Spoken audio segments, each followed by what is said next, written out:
বাইরে থেকে তালা বন্ধ ঘর, একাকী পড়ে বৃদ্ধার বিবস্ত্র দেহ, ধর্ষণের পর সাঁড়াশি ঢুকিয়ে খুনের অভিযোগ হাওড়াতে। অঞ্জলি সিল্ক, শিমুলতলার মোড়, বনগাঁ, এখন এক নতুন রূপে, নতুন সাজে। ঘর থেকে বছর 60-এর বৃদ্ধার পচা গলা বিবস্ত্র দেহ উদ্ধার ঘিরে চাঞ্চল্য ছড়ালো হাওড়ার জগৎবল্লভপুর থানা এলাকার সন্তোষপুর মান্নাপাড়া এলাকায়। স্থানীয়দের অভিযোগ, ওই বৃদ্ধাকে নৃশংসভাবে খুন করা হয়েছে। অনুমান, প্রথমে ধর্ষণ করে বৃদ্ধাকে খুন করে দুষ্কৃতীরা, এরপর লুটপাট চালায় তারা। বাইরে থেকে তালা দিয়ে পালিয়ে যায়।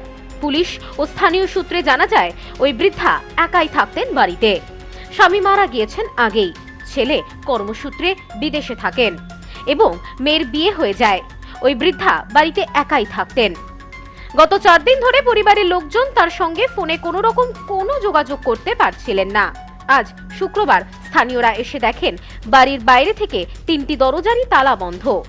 বাড়ি থেকে তীব্র পচা দুর্গন্ধ পেয়ে স্থানীয়রা জানালা দিয়ে উকি মারেন। তখনই মেঝেতে বৃদ্ধার বিবস্ত্র দেহ পড়ে থাকতে দেখা যায়। খবর পেয়ে জগৎবল্লভপুর থানার পুলিশ ঘটনাস্থলে পৌঁছায় এবং দরজা ভেঙে দেহটি উদ্ধার করে। একাই থাকে, এনার স্বামী মারা গেছে প্রায় 2 বছর, ছেলে কর্মসূত্রে বিদেশে থাকে। তো সেই সূত্রে একা থাকার কারণে সরলতার সুযোগ নিয়ে মহিলাকে রেপ করা হয়েছে। মহিলার পরনে যে গয়নাগাটি ছিল সেগুলো কিন্তু যে মার্ডার আসামি নেন, মানে একা থাকার কারণে সরলতার সুযোগ নিয়ে বিচ্ছিন্নভাবে রেপ কেস করে তার মুখে সাঁড়াশি পুড়ে দেওয়া হয়েছে। একটা জঘন্য অপরাধীকে আমরা জগৎবল্লভপুর থানার ওমপ্রকাশ সিং মহাশয়কে অনুরোধ করব, কঠোরতম কঠোর যেন এই খুনিকে সাজা দেওয়া হয়। হ্যাঁ, মুখে সাঁড়াশি, মাথায় আঘাতের পরেও মুখে সাঁড়াশি দিয়েছে। সাঁড়াশিটা এখনো আছে, গালের মধ্যেই ঢোকানো রয়েছে। কত বয়স হবে মহিলার বয়স আনুমানিক 50 ক্রস করবে। মৃতদেহটি ময়না তদন্তের জন্য পাঠানো হয়েছে। মৃতার মেয়ে বলেন, কয়েকদিন ধরে মায়ের ফোনে যোগাযোগ করতে পারছিলাম না। প্রতিবেশীদেরকে ফোন করেছিলাম, তারা জানান বাইরে থেকে তালা দেওয়া। আজ জানালা দিয়ে মাকে মৃত অবস্থায় দেখতে পাওয়া যায়। মাকে কেউ খুন করেছে। সোমবারে আমার মা আমাকে বাস স্ট্যান্ডে তুলে দিয়ে এলো। তারপরে আমার মায়ের সঙ্গে পরে যোগাযোগ করে সোমবার মঙ্গলবারে ফোন করেছি, ফোনে রিচার্জ নেই, যে রিচার্জে মা ফোন করলে ফোনে পয়সা করলে ফোন করবে। আমরা মাঝে মাঝে ফোনে পয়সা ভরে দিই, মাও ভরে। এখন আমরা ফোনে পাচ্ছি না বলে আমি চারিদিকে ফোন করেছিলাম।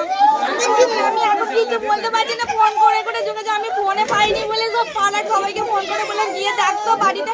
আমার মায়ের ফোনে পাচ্ছি না, বলছে তালা দেয়া কোথাও গেছে হয়তো, কিন্তু বাইরে তালা দেয়া মানুষ ভেতরে কি করে হয় এটা? বাকি কেউ মার্ডার করে গেছে। হাওড়া গ্রামীণ পুলিশের পুলিশ সুপার সুবিমল পাল জানান, খুনের মামলা শুরু হয়েছে। মৃতদেহ ময়নাতদন্তের জন্য পাঠানো হয়েছে।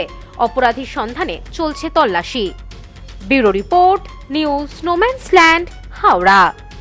সম্প্রীতি guest house hotel and restaurant, সমস্ত আধুনিক সুবিধাযুক্ত AC double bedroom, standard double bedroom, twin bedroom, deluxe double bedroom. আমাদের হোটেলেই রয়েছে বাঙালির খাবার সহ মাল্টি কুইজিন রেস্টুরেন্ট। শহরের মধ্যে অথচ সম্পূর্ণ নিরাপদ পরিবেশে থাকা খাওয়ার একমাত্র ঠিকানা Sampriti guest house hotel and restaurant, Chakdah road, টবাজার, বনগাঁ। ফোন 03215257603।